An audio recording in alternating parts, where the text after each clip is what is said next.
नमस्कार साथियों, मैं डॉक्टर निधि शुक्ला अब्दुल कलाम आजाद विपरीत विज्ञान क्लब शहडोल से आज के लाइव कार्यक्रम में जुड़ रहे हर दर्शक साथी का हार्दिक स्वागत अभिनंदन करती हूँ। आज का हमारा कार्यक्रम है मेरा परिवेश मेरे परिंदे, माय सराउंडिंग माय बर्ड्स। साथियों, मनुष्य ने इस धरती पर बहुत ही खूबसूरत और आश्चर्यजनक चीजें बनाई हैं, जिसे देखकर हम सब बहुत खुश होते हैं। लेकिन यदि हम प्रकृति की बात करें तो इतनी खूबसूरत सी रचना प्रकृति में दिखती है जिसकी शायद कल्पना भी मनुष्य नहीं कर सकता। आज हम प्रकृति की इन अद्भुत रचना के बारे में जानेंगे और साथ ही ये भी जानेंगे कि प्रकृति की इन खूबसूरत और अद्भुत रचना को कैसे सुरक्षित रखना है और हमारे लिए जीवन के लिए ये क्यों जरूरी है। तो चलिए आज का कार्यक्रम शुरू करते हैं। आज के इस रोचक कार्यक्रम में हमारे साथ विज्ञान विपनेट क्लब की पूरी टीम यहाँ मौजूद है। तो चलिए मैं आपको मिलवाती हूँ। ओम प्रकाश पाटीदार जी नमस्कार। आप अपना परिचय दीजिए। नमस्कार सर। मैं ओम प्रकाश पाटीदार और शासकीय उत्कृष्ट विद्यालय शाजापुर में शिक्षक हूँ। साथ ही विज्ञान क्लब के माध्यम से विपनेट विज्ञान क्लब के माध्यम से बच्चों के बीच में विज्ञान के लोक व्यापीकरण के कार्य में लगे हुए हैं। प्रकृति और पर्यावरण के संरक्षण के लिए लगातार हम प्रयास कर रहे हैं और इन्हीं प्रयासों के फलस्वरूप हम काफी हद तक सफल भी हुए। इसी के साथ मैं शैलेंद्र कसेरा जी को यहाँ निवेदन करती हूँ कि वे अपना परिचय हम सब दर्शकों को भी दें। नमस्ते, मैं शैलेंद्र कसेरा माँ बगलामुखी की नगरी नलखेड़ा से हूँ और कमला सागर अटल टिंकरिंग लैब में कार्यरत हूँ। साथ में इनोवेशन वर्कशॉप जो साइंस क्लब है, इसमें बच्चों को विज्ञान के प्रति जागरूक करने के लिए, उनमें वैज्ञानिक दृष्टिकोण पैदा करने के लिए साथ में कार्य कर रहा हूँ। प्रकृति की इस अद्भुत रचना के बारे में मन में कौतूहल मचा रहे प्रश्नों के जवाब के लिए हमारे बीच यहाँ उपस्थित हैं हमारे विषय विशेषज्ञ, जिनसे हम सबका परिचय कराएंगे श्री ओम प्रकाश पाटीदार जी। जी, हम सब सौभाग्यशाली है कि आज हमारे बीच में ऐसे गेस्ट आए हुए हैं जो बिल्कुल प्रकृति के करीब, पंछियों के करीब रह कर के अपना सब कुछ पूरा समय उनको देते हैं। ऐसे हमारे आज के कार्यक्रम के विशेषज्ञ है श्री शेखर चंद्र जी। आप नमस्कार जी, आप व्यवसाय से या आपकी जो वर्तमान में जॉब है प्राचार्य के रूप में कार्य कर रहे हैं, साथ ही आप बॉम्बे नेचुरल हिस्ट्री सोसाइटी उसके मेंबर भी है और आपको फोटोग्राफी और खासकर वाइल्ड लाइफ और नेचुरल फोटोग्राफी का जुनून है। पिछले 27 साल से आपने बहुत ही अच्छे अच्छे शॉट्स लिए, आपकी एग्जीबिशन सभी स्तर पर लगाई गई है और आपके पर्यावरण संरक्षण के कार्यों के लिए विभिन्न स्तरों पर राज्य शासन या एनजीओ ने आपको समय समय पर सम्मानित किया है। हम सौभाग्यशाली है कि आज हमारे बच्चे, हमारे साथ जुड़ने वाले बच्चे आपसे इन खासकर पक्षियों के, क्योंकि पक्षियों में आपकी रुचि ज्यादा है, ऐसे अनछुए अनसुलझे तथ्यों को जानेंगे और आपके साथ में वार्तालाप करेंगे। स्वागत है सर आपका। नमस्कार जी, बहुत बहुत स्वागत है सर आपका इस कार्यक्रम में। नमस्कार। ओम प्रकाश पाटीदार जी लखनऊ से जुड़ रहे, बहुत सारे कमेंट बॉक्स में कमेंट आ रहे हैं आज के इस कार्यक्रम के लिए। तो लखनऊ से जुड़ रहे मनीष, वो जानना चाहते हैं कि जिस प्रकार हम सब अपना घर बनाते हैं बहुत मेहनत के साथ, बहुत सावधानी के साथ और उसमें एक लगन रहती है अपने घर के लिए, तो क्या पक्षी भी ऐसे ही लगन रखते हैं अपने घर के लिए?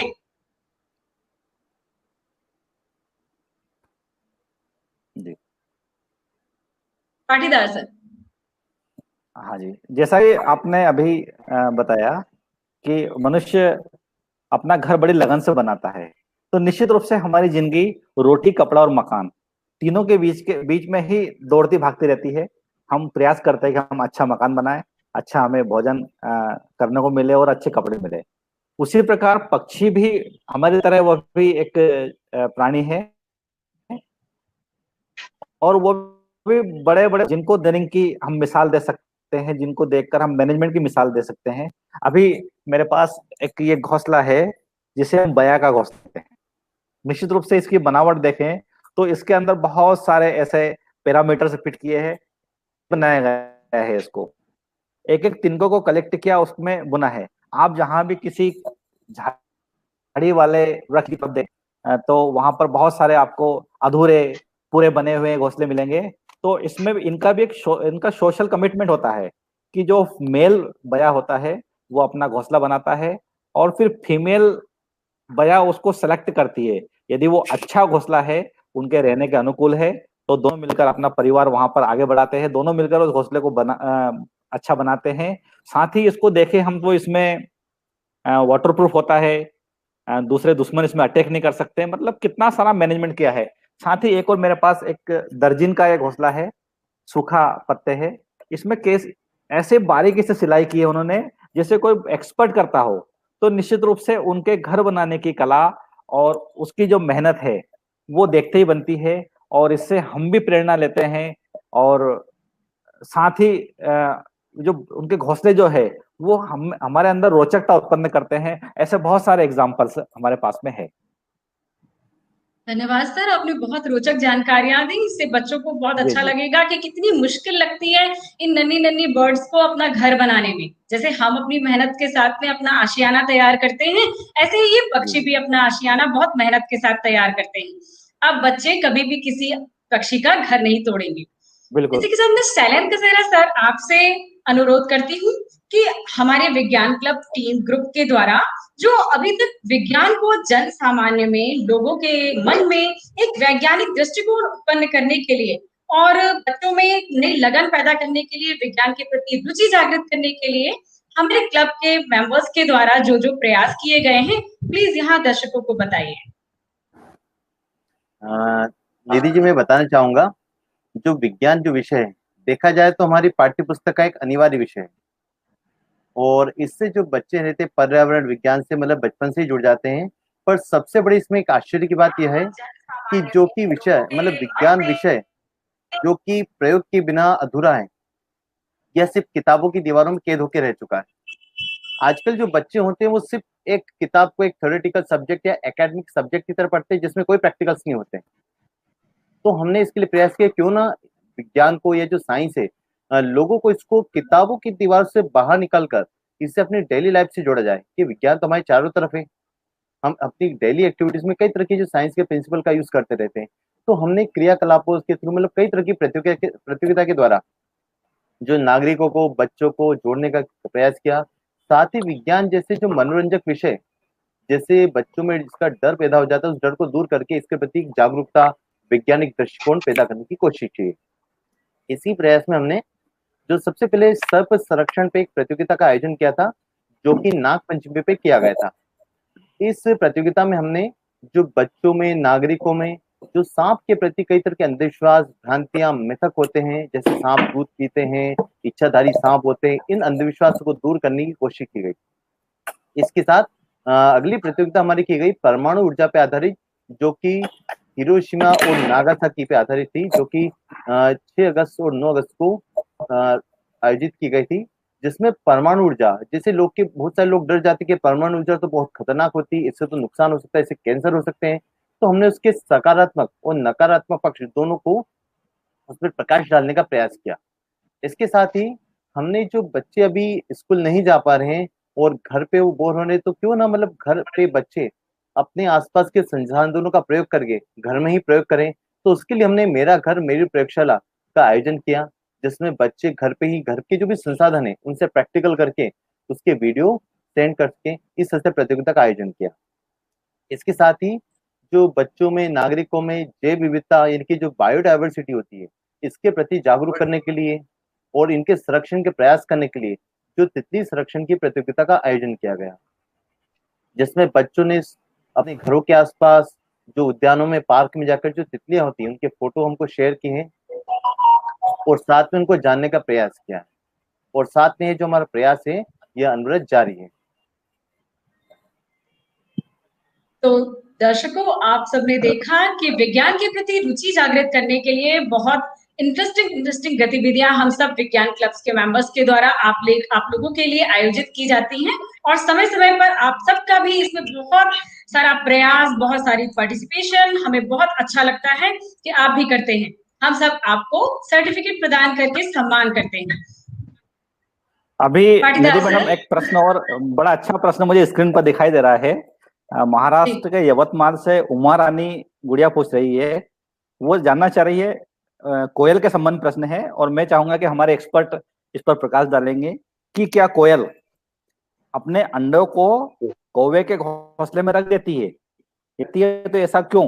क्या यहाँ सही है या नहीं हाँ सिर्फ जी जी कहानी की बात है? थोड़ा चंदा सर से कि इस पर प्रकाश डालें, थोड़ा जी सा बच्चों को बताइए आप। जी। साइंटिफिकली ये सही नहीं है, ये जो पहले की बातें हैं वो चली आ रही हैं।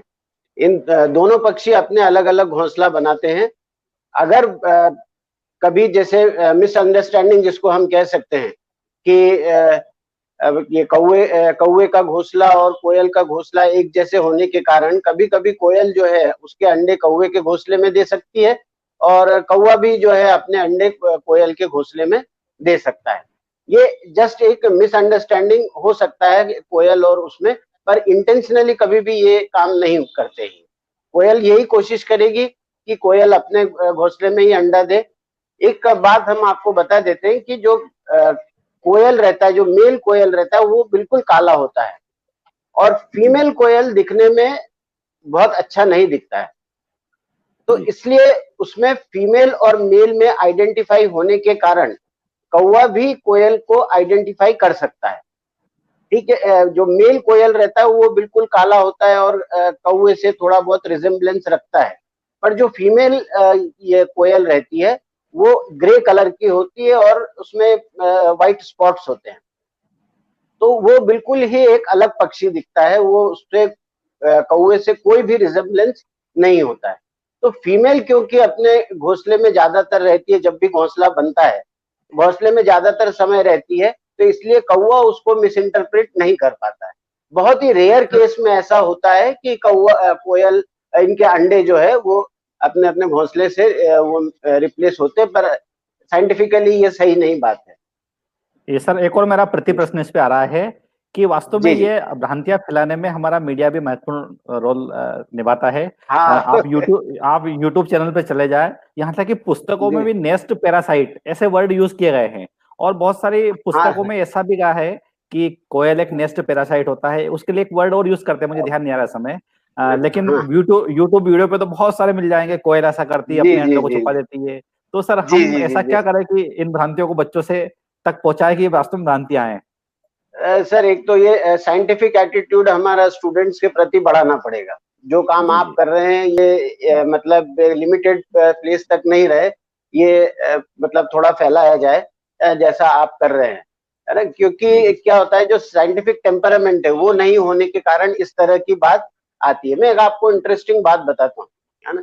जो बर्ड्स रहते हैं उसमें मेल बहुत खूबसूरत होता है और फीमेल उतना ही बदसूरत होता है। आपने कभी कोयल की फीमेल को आप कभी उसमें देखिएगा, आपके यूट्यूब या कोई भी उसमें गूगल में देखिएगा, कोयल का फीमेल आप मतलब आपने अभी तक देखा नहीं देखा मुझे नहीं पता, पर आप उसको देखिए, आप फिर उसके बाद आप उसका पूरा वो निकाल पाएंगे निष्कर्ष कि क्यों कोयल और जी जी कौवा जो है अपना अंडा कभी भी चेंज नहीं कर सकते।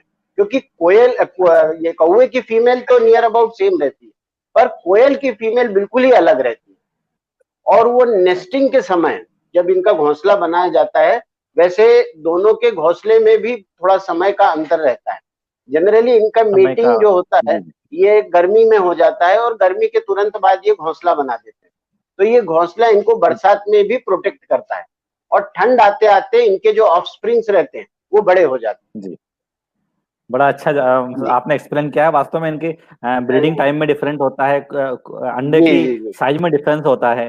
हाँ, जी कलर सर। में भी डिफरेंट होता है हाँ हाँ जी जी सर एक कमेंट बॉक्स पर एक प्रश्न और दिख रहा है कि अक्सर कहानियों में तोता मैना की बात की जाती है, तो ये दोनों ही हम्म। पक्षी अलग अलग प्रजाति के हैं, तो इसके पीछे क्या कोई साइंस छुपा है या क्या आधार है इसका?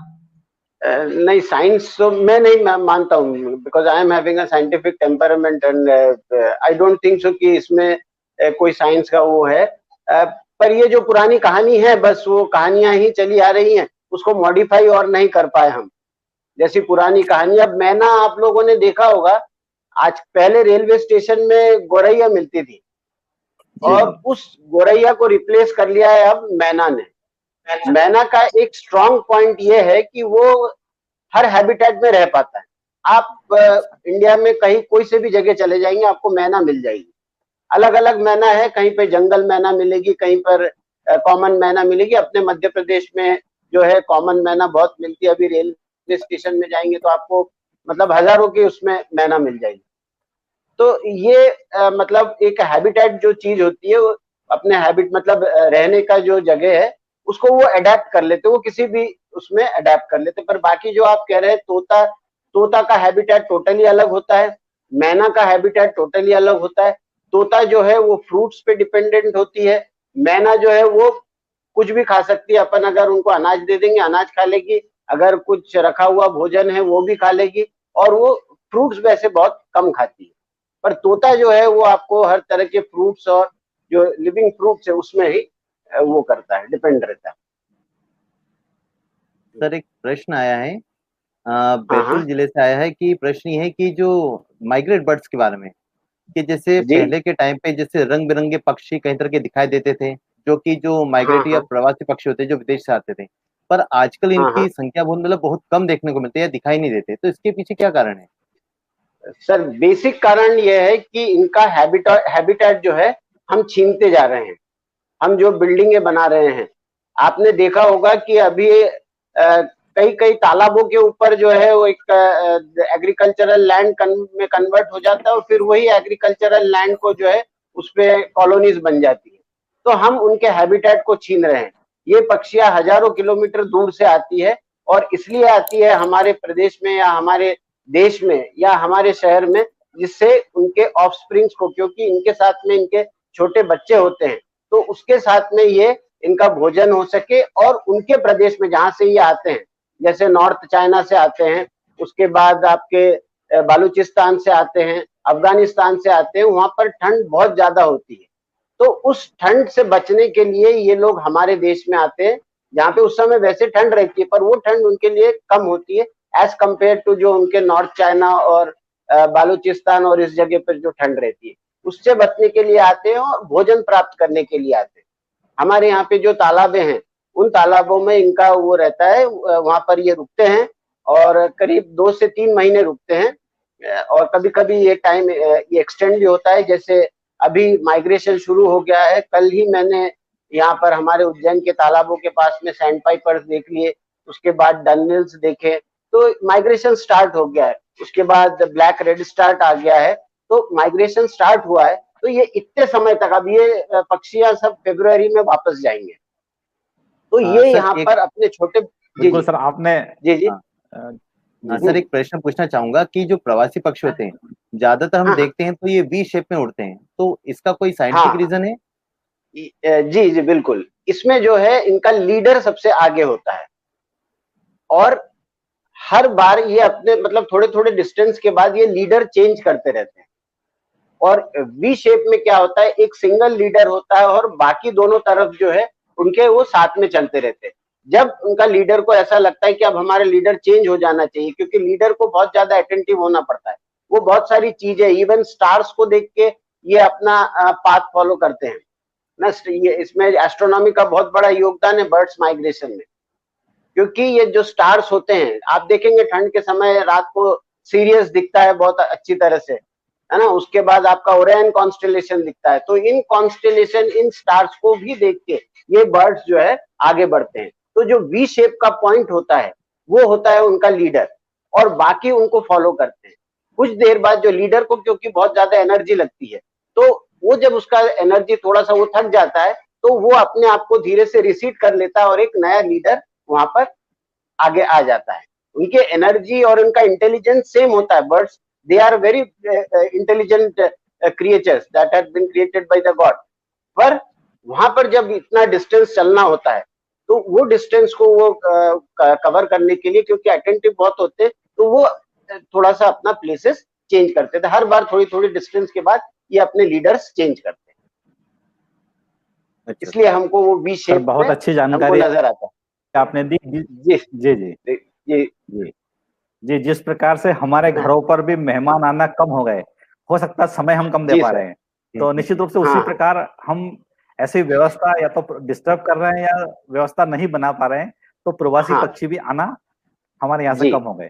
सर, बहुत सारे हाँ। बच्चों के प्रश्न आ रहे हैं इसमें। बच्चे बिल्कुल। हमारे इस अभियान से जुड़कर बहुत अच्छा महसूस कर रहे हैं। वो जानना चाह रहे हैं कि हाँ। हम किस प्रकार से स्कूली पढ़ाई के साथ साथ इन हाँ। पक्षी संरक्षण में किस प्रकार से अपनी भूमिका छोटे-छोटे स्तर पर निभा सकते हैं, ऐसा बच्चे को जानना चाह रहे हैं।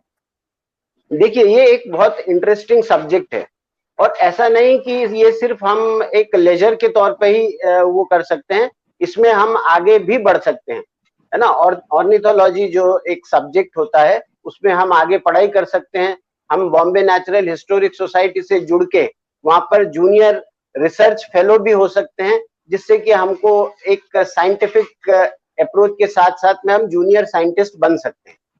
तो ये सारी चीजें हमारे शुरुआत हम एक शौकिया तौर पे करेंगे, पर हमको आगे जाके बहुत सारी इसके फायदे मिलेंगे। Like at present the students shell start with simple bird watching. हम सिंपल एक बर्ड वॉचिंग से स्टार्ट कर सकते हैं। जैसे आपके घर के आसपास कहीं तालाब है, आपके घर के आसपास कोई पार्क है, वहां पे आप थोड़ा सा अपना समय बिताइए, वहां पर देखिए कि किस तरह के पक्षी हैं। सिर्फ एक दिन नहीं, जैसे आज पहला संडे है, नेक्स्ट संडे को भी जाके देखिए कि सेम पक्षी है या पक्षी बदल गए हैं। हो सकता है कि आपको जब आप दूसरी बार जाएंगे आपको कुछ नए पक्षी मिलेंगे, उनको आप नोट करिए। उसके बाद एक ई बर्ड साइट है, उसमें आप बर्ड्स के डाटा कलेक्शन करके आप उसमें दे सकते हैं। तो वो जो डाटा कलेक्शन है वो वहां पर आपके ही नाम पर सेव होगा। इसी तरह से आप बॉम्बे नेचुरल हिस्टोरिक सोसाइटी में भी अपना डाटा कलेक्शन उनके साथ शेयर कर सकते हैं, जो कि आपके ही नाम से सेव हो सकता है। जहां तक स्टूडेंट्स का सवाल है, क्योंकि आजकल एजुकेशन का बहुत ज्यादा बर्डन है, तो वो जैसे शाम को थोड़ा सा अपना वक्त निकाले या खाली संडे को अपना वक्त निकाले, तो अपने आसपास की जो जगह है, खास करके इस ठंड के मौसम में, जो अपने आसपास में आपके थोड़े से छोटे छोटे से वेटलैंड्स है, इवन आप देखेंगे जो आपके घर के आसपास अगर कोई कुआं है, वहां पे भी बहुत इंटरेस्टिंग बर्ड्स मिलेंगे आपको। आप गर्मी में जाइए, जब उस कुएं का पानी करीब करीब खत्म हो चुका है, वहां पे आपको आउल्स बहुत मिलेंगे, क्योंकि उनको एक तो वो नॉकटर्नल होते हैं और वो मांसाहारी होते हैं, उनको पानी की बहुत ज्यादा जरूरत होती है। तो गर्मी में वो बाहर रह नहीं सकते, इसलिए वो हर कुएं में या किसी भी खंडहर में मिलते हैं। लोग हर समय कहते हैं कि खंडहर में क्यों उल्लू मिलते हैं, उसका कारण यही है कि वहां पर शेड बहुत होता है, दिन में उनको दिखता नहीं है, तो वो ऐसी जगह ढूंढते हैं जहां पर उनको खोजा नहीं जा सके। तो कुएं में उनको बहुत ज्यादा मिलते हैं। तो स्टूडेंट से मैं यही वो बात करूंगा उनसे कि शुरुआत अभी ऐसे करें कि पहले बर्ड वॉचिंग करें, अपने घर के आसपास जो भी पक्षियां हैं उनको नोट करें, उनकी जो हैबिट्स है, वो किस तरह से खाना खाते हैं, किस तरह का नेस्ट बनाते हैं। आप देखेंगे अभी जो रेड बेंटेड बुलबुल है, आपके घर में अगर बगीचा है या आपके घर में कुछ गमले हैं, आप देखेंगे अगर बुलबुल आसपास है तो आपके गमले में ही घोंसला बना देगी। उसका एक छोटा सा घोंसला रहता है जो कुछ पत्तियों के बीच में ही हो जाता है, बहुत छोटे छोटे से अंडे होते हैं, आप देखेंगे उसका ब्रीडिंग साइकिल आप देख सकते हैं। इवन मैना जो होती है वो आपके घर में घर के आसपास नेस्ट बनाते हैं, गोरैया तो अपने घर में ही नेस्ट बनाती है। उसके बाद बर्ड नेस्ट कई जगह अवेलेबल होता है, इवन बीएनएचएस हमको खरीदने का ऑप्शन देता है, हम बर्ड नेस्ट खरीद सकते हैं। उसके अलावा हम बर्ड नेस्ट बना भी सकते हैं। बर्ड नेस्ट एक घर नुमा शेप देके उसमें अलग अलग शेप के होल्स बना दीजिए। अलग अलग शेप के होल्स इसलिए बनाए जाते हैं क्योंकि बर्ड्स के साइज अलग होते हैं। बहुत छोटा होल बनाएंगे तो देखिएगा सनबर्ड का नेस्ट बन जाएगा, थोड़ा सा बड़ा बनाएंगे तो देखेंगे हम कि बुलबुल का नेस्ट बन जाएगा। तो इस तरह से हम अपने घर पे भी क्रिएशन कर सकते हैं, क्योंकि हर रोज तो बाहर जाना मुश्किल है, कम से कम हर संडे में। ऐसा बॉम्बे में होता है, जैसे बॉम्बे नेचुरल हिस्टोरिक सोसाइटी हर संडे को संजय गांधी नेशनल पार्क में बच्चों को उनके पेरेंट्स के साथ बुलाते हैं, तो जिससे कि वो पेरेंट्स भी उस चीज को देख सकते हैं। वहां पर जो साइंटिफिक अवेयरनेस बताया जाता है वो पेरेंट्स को भी जानकारी में आती है और स्टूडेंट्स के भी जानकारी में आए। ऐसा ही कुछ एक्टिविटी हम लोगों को भी करना चाहिए हमारे स्टूडेंट्स के लिए, जिससे हमारे जो नेक्स्ट जनरेशन है वो उसमें से कोई आगे आके कोई सलीम अली तो बने। जी जी नहीं हाँ सर, जी सर अभी चैट बॉक्स में हमारे बहुत सारे शिक्षक हाँ। के साथियों के भी प्रश्न आ रहे हैं। सुधांशु वर्मा जी सीधी से लिख रहे हैं और मैं प्रश्नों का पढ़ूंगा। उसके पहले फूलचंद शिव सर बालाघाट से, शायद उनके प्रश्नों का जवाब मिल गया है। उन्होंने चील के संबंध में कोयल के संबंध में प्रश्न पूछा। सुधांशु सर पूछ रहे हैं कि चील इतनी ऊंचाई पर उड़ती है, वो अपने छोटे से शिकार को कैसे देख लेती है। इसके साथ एक दो प्रश्न सर बच्चों के भी है, जैसा आपने बता दिया कि बुलबुल और कोयल में क्या अंतर है। तो सर हम इनका जवाब चाहेंगे आपसे। जी सर। जी देखिए, चील जो ईगल फैमिली होती है, ईगल फैमिली काइट फैमिली है ना, ये तो इनके एक फूड चेन के समिट में होती है। इनकी आंखें जो है वो टेलीस्कोपिक होती है। हम एस्ट्रोनॉमी में देखते हैं कि टेलीस्कोप कितना दूर तक देख सकता है, इसी तरह से इनकी आंखें टेलीस्कोपिक होती है। ये बहुत ऊपर से अपने शिकार को ट्रेस कर लेते हैं और उसके बाद वो धीरे धीरे नीचे आते हैं। वो गोल गोल ऐसे घूमते हैं, वो अपने शिकार को तलाशते हैं। तो इसीलिए क्योंकि उनकी आंख टेलीस्कोपिक होती है, उसमें बहुत ज्यादा पावर विजन रहता है, इसलिए वो बहुत ऊंचाई से अपने शिकार को देख लेते हैं। इसी मतलब पक्षियों की, हर पक्षी की आंखें जो है बहुत ज्यादा स्ट्रांग होती है। आप अब जैसे हम लोग तो हमारे आंखों को स्ट्रांग करने के लिए चश्मा लगा सकते हैं, पर पक्षी नहीं लगाते क्योंकि उनका विजन पावर बहुत स्ट्रांग होता है सभी पक्षियों का। पर जब रैप्टर फैमिली आती है जिसमें चील होता है, बाज होता है, ये सारे पक्षियां रैप्टर फैमिली में आती है जो कि मांसाहारी होती है। इवन आप गिद्ध को भी देखेंगे, कहाँ पे मरा हुआ पक्षी मिलता है वो इतनी हाइट पे हजारों किलोमीटर ऊपर से उसको देख लेता है और तुरंत नीचे आ जाते हैं, क्योंकि ये कैरेक्टरिस्टिक्स है उनकी आंखों की, टेलीस्कोपिक आईज होती है उनकी। जी जी। और भी सर बहुत सारे प्रश्न आ रहे हैं और रूपाली पटले एक बच्चे ने पूछा है, वो आपका उसको शायद जवाब मिल चुका है। साथ ही निधि मैडम, मैं बीच में अब थोड़ा सा चेंज करना चाहूंगा कि बच्चे ये भी पूछ रहे हैं कि हमारी ये एक्टिविटी मेरा परिवेश मेरे पंछी, इसका क्या उद्देश्य और इसमें हम क्या कर सकते हैं, कैसे जुड़ सकते हैं। तो थोड़ा सा मैडम जब तक प्रकाश डालेंगे, हम चैट बॉक्स से और भी अच्छे प्रश्न सर्च कर रहे हैं जिनका हम एक्सपर्ट से जवाब ले लेंगे। निधि मैडम। जरूर सर। आज की जो हमारी गतिविधि आज स्टार्ट होने वाली है, मेरा परिवेश मेरे परिंदे, माय सराउंडिंग माय बर्ड्स, ये बहुत ही रोचक और बहुत ही मजेदार होने वाली है बच्चों। इसके लिए आपको जो हमारी प्रकृति के सुंदर जीव है ना, इसे प्रकृति को ही सुंदर नहीं बनाते बल्कि हमारी और हमारे जीवन की भी सुरक्षा करते हैं। तो अब हमारा समय आ गया है कि हम भी इनकी सुरक्षा करें। बस छोटी सी मुहिम में आप हमारा साथ दीजिए। करना ये है कि इस गतिविधि में आपको अपने आसपास उड़ रहे पक्षियों की फोटो लेना है। अगर आप अच्छी सी फोटो लेते हैं तो गूगल फॉर्म में कुछ सामान्य सी जानकारियां भर के इस फोटो को उसमें अपलोड कर दीजिए। अरे बच्चों, आपको बहुत चिंता करने की जरूरत नहीं है। यदि आप किसी कारण से फोटो नहीं भी ले पाते हैं ना, तो अच्छी सी ड्राइंग बना लीजिए किसी भी बर्ड की जो भी आपको अच्छी लगती है, और गूगल फॉर्म में जो भी आपको सामान्य सी जानकारियां पूछी गई हैं उसे भर के उसे फाइल में अपलोड कर दीजिए। बस, और हो जाइए तैयार इस गतिविधि के लिए और इसे संरक्षित करने के लिए। और हाँ, आपको लिंक जो है डिस्क्रिप्शन बॉक्स में मिल जाएगी। जी। और हमारी एक चीज और नोटिस करिएगा कि ये प्रतियोगिता आज से स्टार्ट हो रही है, आज शाम से स्टार्ट हो रही है और 8 नवंबर तक ही चलेगी, इसलिए समय का विशेष ध्यान रखिएगा। कुछ प्रश्न और आए हैं। राम गोपाल जी शेडोल से पूछ रहे हैं कि हम जब चिड़िया के बच्चों को छू लेते हैं तो वो अपने अंडे और घोंसले को छोड़ जाती है लावारिस, तो हम अब क्या करें। मान लो बच्चा नीचे गिर गया है चिड़िया का, तो उसको हम छुएं या उसको नहीं छुएं। तो एक असमंजस की स्थिति इनके सामने है। जी जी, यहाँ चैट बॉक्स में मतलब आपके शेडोल से ही प्रश्न है। जी जी जी देखिए, घोंसले में जाके हमको पक्षी को नहीं छूना है, पक्षी के बच्चे को नहीं छूना है ना। अगर कोई पक्षी का बच्चा नीचे गिर जाता है, क्योंकि बर्ड्स बहुत डेलिकेट बर्ड होते, ये क्रिएचर होते हैं, तो क्या होता है कि जब उसके जो ऑफस्प्रिंग्स जो छोटी छोटी रहती हैं, तब उसके ये तो नेचुरल है, उसके जो मेल और फीमेल है वो बहुत ज्यादा केयरिंग होते हैं बर्ड्स के लिए। देखिएगा कि जब मेल रहता है तो फीमेल खाना लेने जाती है, और जब फीमेल रहता है तो मेल खाना लेने जाता है। तो इसलिए क्या होता है कि जब कभी हम अननोइंगली उसके घोंसले में जाके अगर बर्ड के ऑफस्प्रिंग को हाथ लगाएंगे तो वो उसको छोड़ के चले जाएंगे।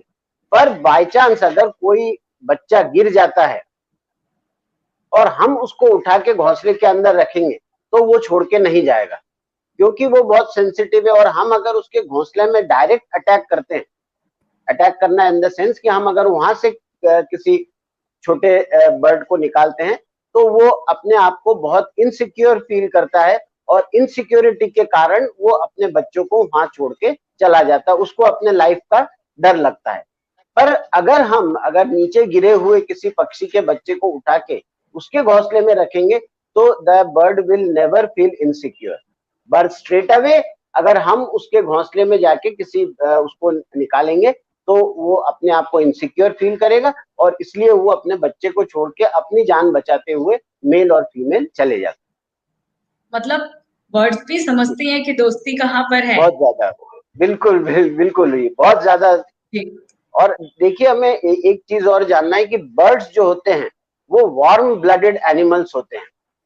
वार्म ब्लडेड एनिमल्स मतलब ये बहुत एक्सटेंड तक ये ठंड को सह सकते हैं, इनका खून गर्म होता है ना। तो इसलिए जो है, जब हम अपने ये विंटर माइग्रेटरी को देखने जाएंगे, आप अगर आपके आसपास कहीं पे भी तालाब होगा, आजकल हर तालाब में आपको माइग्रेटरी बर्ड्स मिल जाएंगे। उसका कारण ये है कि धीरे धीरे जो तालाब है वो खत्म होते जा रहे हैं, और कई जो फॉरेस्ट लैंड है वो इरिगेशन लैंड में कन्वर्ट हो रहे हैं, और इरिगेशन लैंड जो है वो कॉलोनीज में कन्वर्ट हो रही है, ह्यूमन कॉलोनीज में, कॉन्क्रीट स्ट्रक्चर में कन्वर्ट। इसलिए अगर आपके आसपास में कहीं पे भी छोटे पॉकेट्स हैं पानी के, आप वहां पर बिल्कुल नजर रखिए, आपको बहुत अच्छे अच्छे माइग्रेटरी बर्ड्स देखने को मिलेंगे। जैसे आपके उज्जैन में उंडासा तालाब है, सिलारखेड़ी तालाब है, यहाँ पे तो हर साल अब फ्लेमिंगो भी आते हैं, और उसके बाद कॉमन क्रेन्स आते हैं। मतलब जो इतने एंडेंजर्ड स्पीशीज है फिर भी इतने छोटी सी जगह पर आते हैं, क्योंकि यहाँ पर बहुत आसानी से उनको फूड मिलता है। तो ये बच्चों को विजिट करना चाहिए ऐसी जगह। एक फील्ड गाइड होना चाहिए बच्चों के पास में, और सबसे जरूरी जो है एक छोटा बाइनोकुलर, बहुत ज्यादा महंगा भी नहीं, हम जो नॉर्मल बाइनोकुलर वो अगर बच्चों के पास हो तो अपने आप बच्चों का इंटरेस्ट डेवलप हो जाएगा। आप अगर उनको एक्सपोजर देंगे, जैसे आप अभी एक्सपोजर दे रहे, ऐसा ही एक्सपोजर उनको साल भर मिलता रहे, तो देखिए आज हमारे बीच में से ही ग्रिमिक भी निकलेंगे, कॉलिंस भी निकलेंगे, बहुत अच्छे अच्छे ऑर्निथोलॉजिस्ट निकल के आएंगे। तो सुना बच्चों आपने, सर ने कितनी सारी रोचक जानकारियां दी और आपको बताया कि कितनी आसानी से आप बर्ड्स को संरक्षित कर सकते हैं और हमारी प्रकृति को बचा सकते हैं। सर, मैं आपसे आग्रह करती हूँ कि बच्चों को ही कुछ ऐसे ही रोचक संसार से थोड़ी सी कुछ और रोचक जानकारियां दे दीजिए, जिससे वो इस गतिविधि से उत्साह पूर्वक जुड़ सके। ये कंजर्वेशन ऑफ बर्ड्स पे ना? जी सर। देखिए, जैसे कि मैंने पहले बताया था कि हमको बर्ड वॉचिंग एक एक्टिविटी ऐसी है जो हमको करना चाहिए।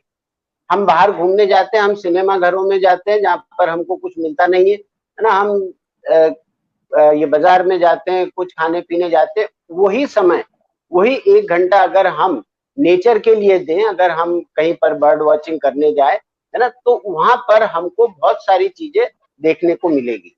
उसके बाद हम बॉम्बे नेचुरल हिस्टोरिक सोसाइटी से ऑनलाइन ऐड हो सकते हैं।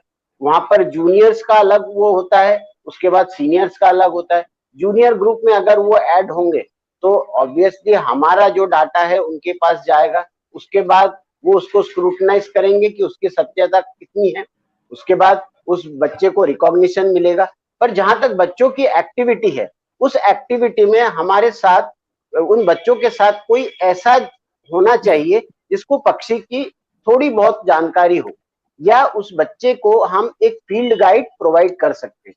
फील्ड गाइड मतलब जैसे कि बर्ड्स ऑफ इंडियन सब कॉन्टिनेंट एक बुक है, डॉक्टर सलीम अली साहब ने लिखी थी, जो सबसे पहले लिखा गया, वो एक बहुत सरल तरीके से उसमें पक्षियों को कैसे आइडेंटिफाई करते हैं वो दिया गया है फोटोग्राफ सहित। वो ये जो उसका जो वर्जन है आजकल ऑनलाइन भी अवेलेबल है, ऑनलाइन भी ले सकते हैं। उसके साथ में जैसे जैसे बच्चा डेवलप करता है अपना इंटरेस्ट, तो पेरेंट्स उसको एक छोटा सा कैमरा खरीद के दें, जिससे कि वो एक नॉर्मल पक्षियों के फोटो खींच ले। वो जब रिजल्ट उसके सामने आएंगे, आप देखेंगे कि बच्चे जो है वो बहुत ज्यादा इंटरेस्ट लेते हैं, और उसके बाद एक ऐसे फील्ड से जुड़ जाएंगे जहां पर कि अभी बहुत ज्यादा लोग उसमें जाते नहीं है। जनरली हम देखते हैं कि लोग या तो इंजीनियर बनने की कोशिश करते हैं या फिर डॉक्टर बनने की कोशिश करते हैं, पर आपको ऐसे अछूते जो फील्ड्स हैं जैसे ऑर्निथोलॉजी है, उसके बाद आपका बीएनएचएस से जेएसआर बनना है, ये लोग बहुत कम जानते हैं। तो बच्चों से यही मेरा रिक्वेस्ट है कि वो बर्ड्स को देखें, डाटा कलेक्शन करें, पर एक जब बर्ड्स वो देखने जाए उनके साथ में एक छोटा बाइनोकुलर हो, और कपड़े ऐसे पहन के जाए कि जो आपके जो एटमॉस्फेयर है उसमें बहुत ज्यादा तड़क भड़क के कपड़े ना हो, एटमॉस्फेयर से मिलते जुलते कलर के कपड़े हो, जैसे कि डल कलर्स के कपड़े हो। उसके बाद कभी भी परफ्यूम या कोई ऐसे फाउल स्मेल वाली चीजों का इस्तेमाल ना करें जब भी आप पक्षियों को देखने जाते हैं, क्योंकि उससे वो थोड़ा सा घबरा जाते हैं। उनके सेंसिंग स्मेल बहुत अच्छी होती है पक्षियों की। वो अगर उस समय वहां पर उनकी नेस्टिंग साइट हो तो हो सकता है उस एक्सटेंट तक भी जा सकते हैं कि वो अपना नेस्टिंग साइट छोड़ के चले जाए। इसलिए फाउल स्मेल की चीजें कभी भी हमको यूज नहीं करना चाहिए। बहुत ज्यादा ब्राइट कलर के कपड़े हमको नहीं पहनना चाहिए जब भी हम बर्ड्स को देखने जाते हैं। भले ही माइग्रेटरी बर्ड्स देखने जाए हम किसी तालाब में, तब भी हमें कभी भी इस तरह की चीजों का इस्तेमाल नहीं करना चाहिए। हर समय डल कलर के क्लोथ्स पहनना चाहिए, और कोशिश हम ये करें कि बहुत ज्यादा बर्ड्स के पास में नहीं जाए, क्योंकि जब नेस्टिंग साइट होती है, नेस्टिंग टाइम होता है, तब मेल फीमेल और उनके ऑफस्प्रिंग्स नेस्ट में ही रहते हैं। हम अगर उस समय बहुत ज्यादा बर्ड्स के पास में जाने की कोशिश करेंगे तो that will be a harmful thing for bird, और वो वाला प्लेस बर्ड और अगली बार रिपीट नहीं करेगा अपना घोंसला बनाने के लिए। तो ये कुछ सारे प्रिकॉशंस हैं, और जो काम आप लोग कर रहे हैं मैडम, उसके बाद पाटीदार सर, आप लोग जो काम कर रहे हैं, ये इसको बच्चों तक इस लेवल तक ले जाना, मैं नहीं समझता हूँ कि आज तक कभी मैंने बच्चों के लिए किसी को देखा है कि इस तरह का कार्यक्रम करने, और वो भी कंजर्वेशन ऑफ बर्ड्स को लेके। ये this is the first time I have done lots and lots of programmes. Being an astronomer I have travelled the whole country, है ना। As a photographer, I have traveled the whole country, but never ever I have seen any individual involved in the among the students for conservation of birds. मैं आपको मतलब my heartfelt request कि इस चीज को आप और बढ़ाइए, and you will find that the students will find some other way, और उनके पेरेंट्स भी बहुत खुश होंगे। सर कमेंट बॉक्स पे एक प्रश्न और आ रहा है रूपाली पटेल का कि सर कहा जाता है कि पक्षियों को करंट नहीं लगता, क्या ये सही बात है? वो जानना चाहती हैं। नहीं, बिल्कुल गलत, बिल्कुल गलत है, बिल्कुल गलत है। पक्षियों को करंट लगता है। आप देखेंगे जब वो एक वायर पे ही बैठते हैं, और जिस वायर पे बैठते हैं उनके पंख जो नीचे वाला वायर है उस पे टच नहीं होता है। That is the safety precaution that is taken by the birds.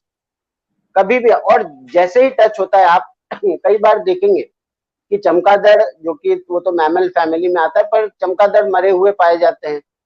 कौवे कई बार हमको तारों से वो लटके हुए मिलते हैं। उसका कारण यही होता है कि उनके पंख जब नीचे वाले वायर में टच हो जाते हैं तो वो वहीं पर खत्म हो जाते हैं। पर क्योंकि वो इस ढंग से बैठते हैं, 99% ऑफ द टाइम्स वो इस ढंग से बैठते हैं कि वो ऊपर वाले वायर पे बैठते हैं, और इतना प्रिकॉशन वो लेते हैं कि अपना कोई भी पार्ट नीचे वाले वायर से टच नहीं।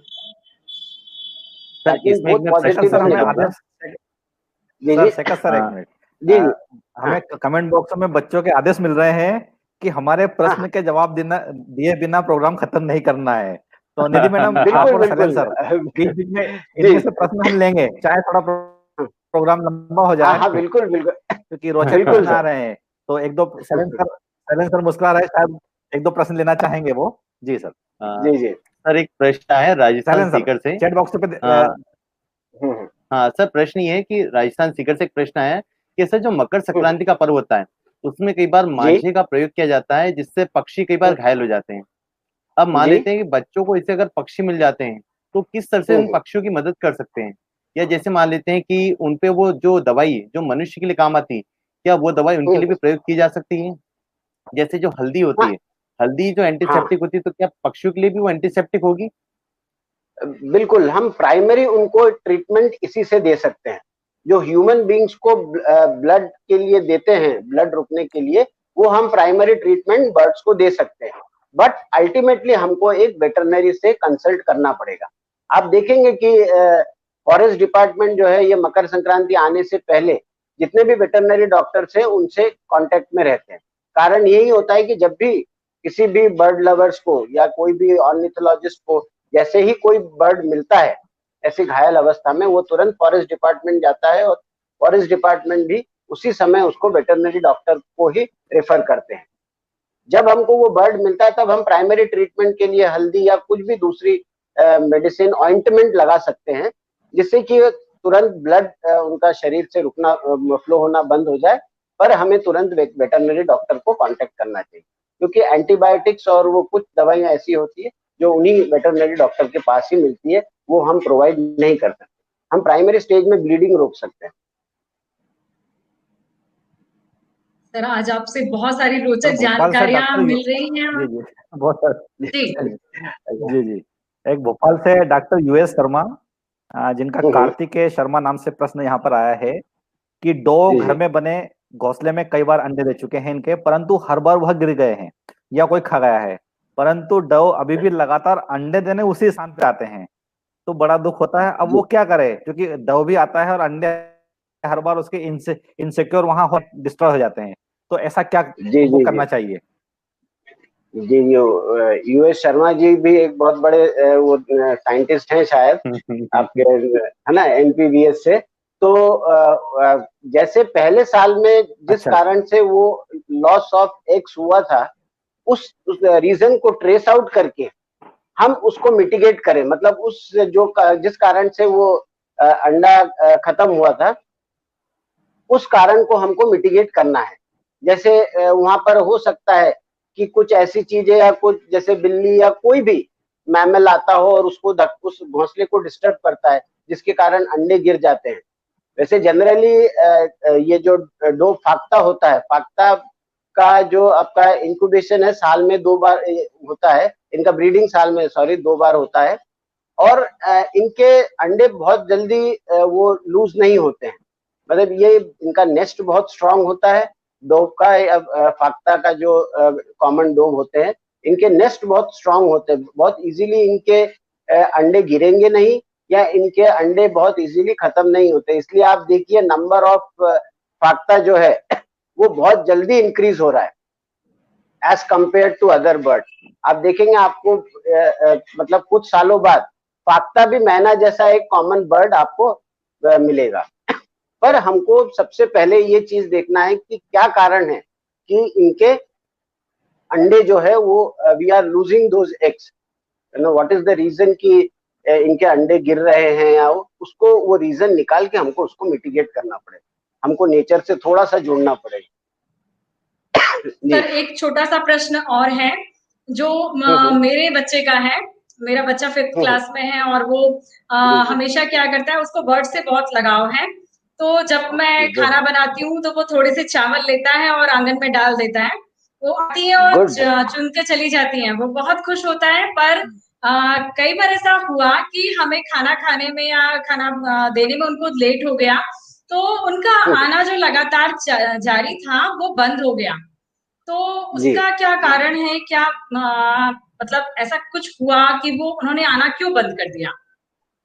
बाकी उसके बाद भी वो खाना डालता रहा। नहीं, बर्ड से बहुत जल्दी फैमिलियर हो जाते हैं ह्यूमन बींग्स से। आप देखेंगे कि मतलब जब आपने एक दिन खाना दिया, पहला दिन आपको उतना रिजल्ट नहीं मिलेगा, नेक्स्ट डे से आपके वहां जहां पर आपने खाना दिया उसके ऊपर आपके बर्ड्स छोटे छोटे जो गोरैया है, मैना है, बुलबुल है, ये मंडराने लगेंगे। इवन टेलर बर्ड्स भी आ जाते हैं। उसके 1-2 दिन के अंदर आपके आंगन में एकदम भर जाएंगे बर्ड्स।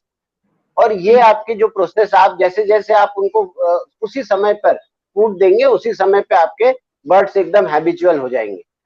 किसी कारणवश आपने वो जगह, मतलब किसी भी हमारे कोई भी कारण होता है, हम बाहर चले जाते हैं, तब हम क्या करते हैं, 1-2 दिन का हमको गैप हो जाता है। वो जो गैप है वो बहुत ही मतलब खराब एक्टिविटी होता है, क्योंकि बर्ड्स इतने हैबिचुअल हो जाते हैं कि वो और कहीं फूड नहीं लेते हैं, वो फूड हमारे यहीं से लेते हैं। और जब वो डिस्कनेक्टिविटी हो जाती है एक दिन, तो उसके बाद उनको ये लगता है कि अब हमको यहाँ से अवेलेबिलिटी ऑफ फूड नहीं होगा। Food availability is a very important process for the birds. ये जो गिद्ध खत्म हुए, ठीक है, हम साइंटिफिकली कहते हैं सोडियम डाइक्लोफेनेक के कारण जो हमने दिए हैं, पर उसका एक और कारण है, दैट इज इनअवेलेबिलिटी ऑफ फूड। आजकल हम सड़क से निकलते हैं, एक टाइम ऐसा था कि हम सड़क से जाते थे, हाईवे से जाते थे, हमें नाक में कपड़ा रखना पड़ता था कि कहीं पे भी मरे हुए जानवर मिल जाते थे, तो वो गिद्ध के लिए बहुत मतलब गिद्ध का भोजन हुआ करता था। आज आप हाईवे में कार से निकलेंगे, इंदौर से उज्जैन चले जाएंगे, इंदौर से भोपाल चले जाएंगे, कहीं पर भी आपको नाक में कपड़ा रखने की जरूरत नहीं होती है, क्योंकि कैटल्स आपको कहीं पर भी मरे हुए नहीं मिलेंगे। तो जो वल्चर्स का फूड था वो खत्म हो गया। इसी तरह से जब हम घर में दाने डालते हैं और कहीं पर भी ब्रेक कर देते हैं, तो वो बर्ड्स के लिए एक ही बहुत एक रॉन्ग मैसेज जाता है उनके पास, और वो ये सोचते हैं कि अब हमारा जो फूड अवेलेबिलिटी था वो ब्रेक हो गया है, और वो अपना रास्ता बदल लेते हैं। तो इसलिए कभी भी हम फीडिंग स्टार्ट कर रहे हैं बर्ड्स के लिए, वो कंटिन्यू रखें, दैट इज अ रिक्वेस्ट। जी जी, समय का अभाव है, कार्यक्रम को भी समाप्त करना होगा और हम बंदिशों में बंधे हैं, लेकिन आज आपसे जानकारी लेकर बहुत अच्छा लगा। मुझे आशा है कि हमारे जो दर्शक साथी, जो बच्चे और जो बड़े इस कार्यक्रम से लाइव जुड़े हुए हैं, वो भी इस कार्यक्रम में उनको बहुत उत्साह आया होगा, बहुत सारी रोचक जानकारियां मिली होंगी, बहुत सारे भ्रम दूर हुए होंगे और उनको पता चला होगा कि बर्ड से दोस्ती करना बहुत आसान है, लेकिन हाँ, उनकी केयर, उनकी सुरक्षा भी हमारा ही जिम्मा है। इसलिए यदि आप उन्हें खाना देते हैं तो नियमित दीजिए, बीच में रोकिए नहीं, क्योंकि उनकी जान को खतरा हो सकता है। जिस प्रकार प्रकृति में ये छोटे-छोटे से जीव हमारे जीवन की सुरक्षा करते हैं, हमारा दायित्व बनता है कि हम भी इनकी सुरक्षा करें। तो इस मुहिम में, इस गतिविधि में मुझे आशा है कि आप सब बढ़-चढ़कर हिस्सा लेंगे। सर, आपका बहुत-बहुत आभार, बहुत-बहुत धन्यवाद कि आपने हमें इतनी रोचक जानकारियां प्रदान करी और अपना कीमती समय हमें दिया। तो बच्चों, एक बार फिर मैं याद दिलाना चाहूंगी कि ये जो गतिविधि है, मेरा परिवेश मेरे परिधि, आज से स्टार्ट हो रही है और 8 नवंबर तक इसकी लास्ट डेट है। तो इसके लिए आप सब तैयार हो जाइए और इसकी लिंक डिस्क्रिप्शन बॉक्स में दी हुई है।